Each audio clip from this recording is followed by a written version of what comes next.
गुरु प्यारी साथ संगत बड़े प्यार से कहना जी, धन निरंकार जी। आज का टॉपिक है हरि व्यापक सर्वत्र समाना। हरि व्यापक सर्वत्र समाना पढ़ते हैं, सुनते हैं और कहते भी हैं, लेकिन इस तरह का एहसास हो जाए तो ये जीवन की बहुत ही बड़ी उपलब्धि होगी। इससे अच्छा मनुष्य जीवन में कुछ नहीं है। जैसा भाव भक्त प्रहलाद का था, जिस प्रकार उन्होंने अपने जीवन को सफल बनाया, वैसा हम भी कर पाए।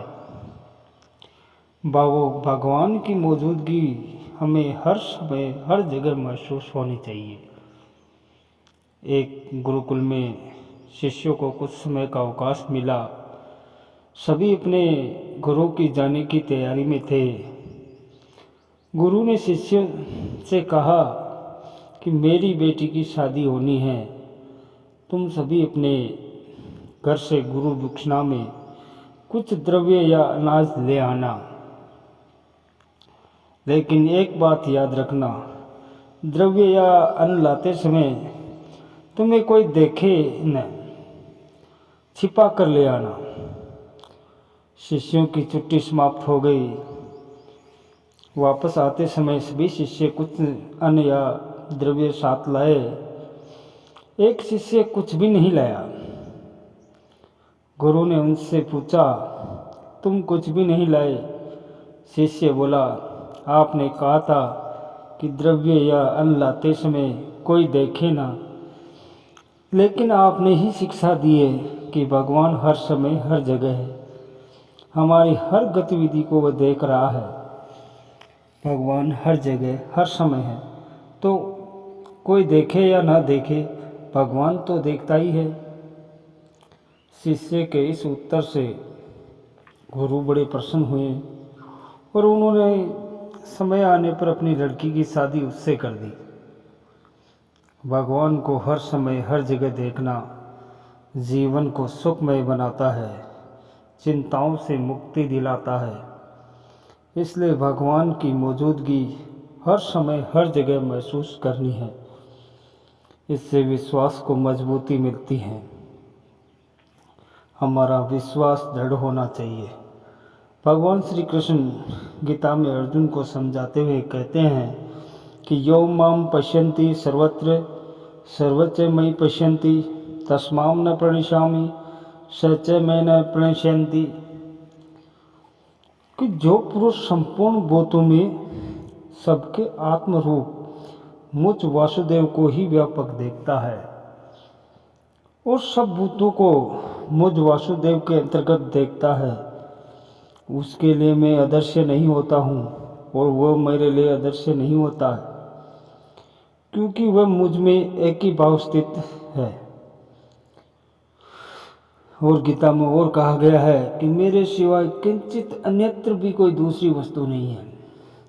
ये पूर्ण जगत सूत्र की मणियों के सदस्य मेरे में ही गुता हुआ है। अवगुण सभी में कुछ न कुछ रहते हैं। ज्ञानियों के अवगुण के लिए गीता में इस प्रकार कहा है कि जैसे प्रज्वलित अग्नि ईंधन के जैसे भस्म कर देती हैं, वैसे ही ज्ञान रूपी अग्नि संपूर्ण कर्मों को भस्म कर देती है। राजा जनक को एक बार शंका हो गई कि हमारे अंदर अवगुण बहुत है। अगर इन अवगुणों के रहते शरीर छोड़ा तो क्या 84 लाख योनियों में जाना पड़ेगा? उन्होंने वशिष्ठ जी को उक्त बात बताई और उचित सलाह मांगी। वशिष्ठ जी ने राजा जनक को समझाया कि राजन, ज्ञानी व्यक्ति को 84 लाख योनियों में नहीं जाना पड़ता। जैसे चूल्हा जलता है, उस समय शुरू में उसमें से धुआं निकलता है, धुआं आकाश में जाता है, धीरे धीरे कुछ समय में धुआं समाप्त हो जाता है। आकाश सांप का सांप है, आकाश को कोई नुकसान पहुंचाए बिना। भगवान सब में है, सब जगह है, इतना नज़दीक होते हुए दूरी क्यों? इसका कारण इंसान की अज्ञानता है। सतगुरु बाबा हरदेव सिंह जी महाराज अपने प्रवचनों में कहते हैं कि जितना नज़दीक खुदा है उतना नज़दीक कोई नहीं। दूरियां खुद इंसान ने बनाई हैं।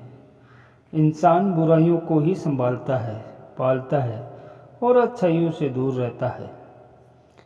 गीता के माध्यम से भगवान श्री कृष्ण अर्जुन को समझाते हैं कि सम्मोहम सर्वभूतेषु न मैं दोषयन्ति न प्रिय, कि मैं सब भूतों में समरूप में व्याप्त हूँ, न कोई मुझे अप्रिय है और न ही प्रिय है।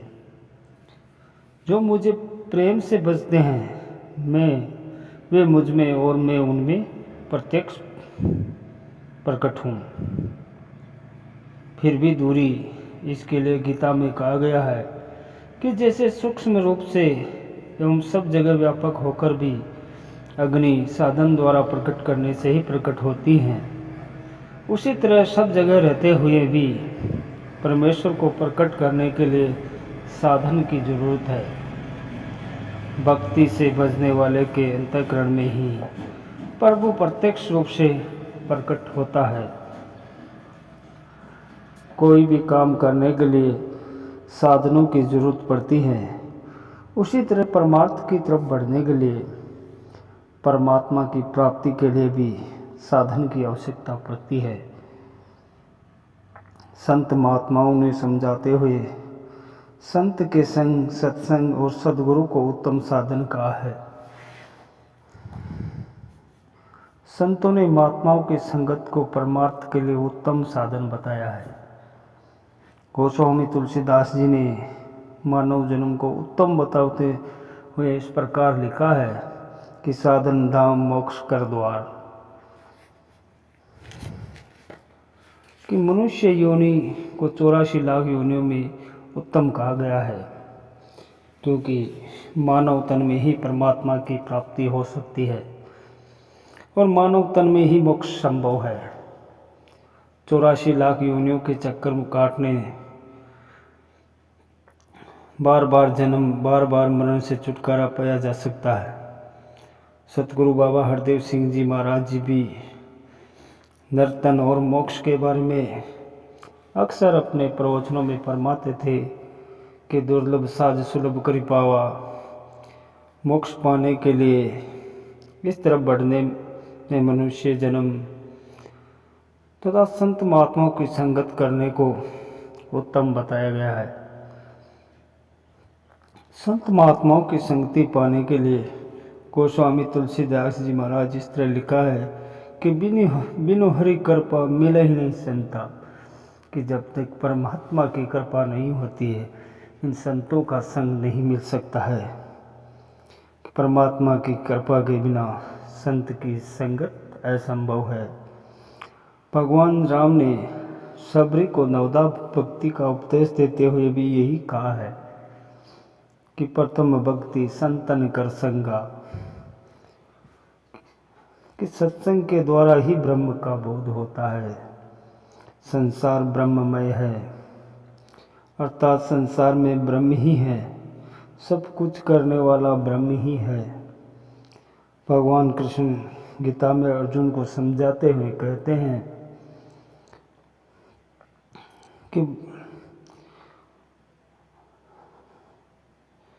कि अहम सर्वस्व प्रभतो मत सर्व प्रभते, अर्थात मैं ही संसार के आदि और अंत का कारण हूँ। भगवान कृष्ण ने अर्जुन को विराट रूप दिखाकर यही कहा कि अर्जुन, तू मुझे जिस शरीर में देख रहा है असल में मैं वह नहीं हूँ। मेरा असली स्वरूप देख। मनुष्य जन्म में इंसान भौतिक जानकारी इकट्ठी करने में जुट जाता है और जीवन के अंत तक उसी में उलझा रहता है।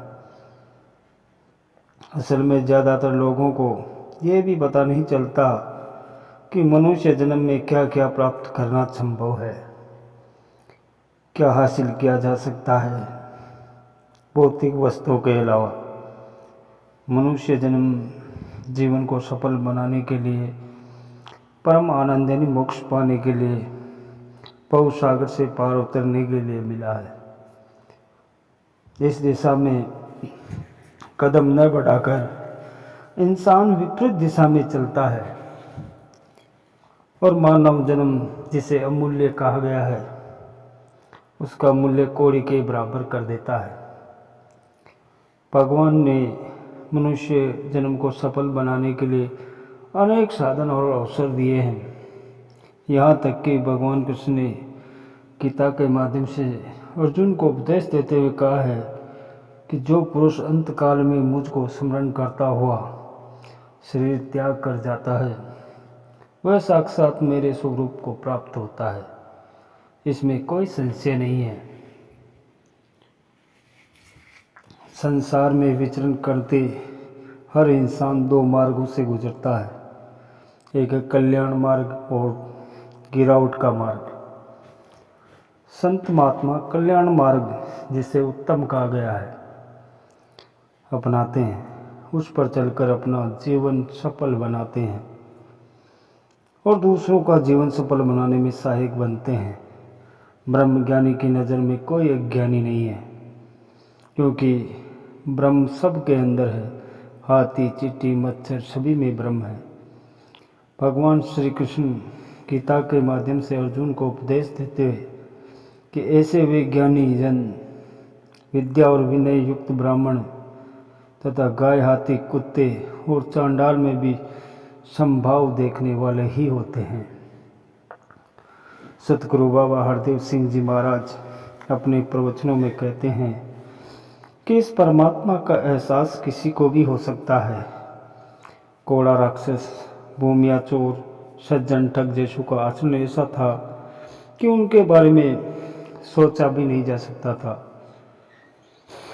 ये कभी भक्त बनेंगे, इतना कालिकमय और अंधकार वाला उनका जीवन, फिर भी सतगुरु की कृपा से उनके जीवन में क्रांति घटित हुई और उनका जीवन बदल गया। हर इंसान को ऐसे ही प्रयास करते हुए भव सागर से पार उतारा करने का प्रयत्न करना चाहिए। सत्संगत जी, प्यार से कहना जी, धन निरंकार जी।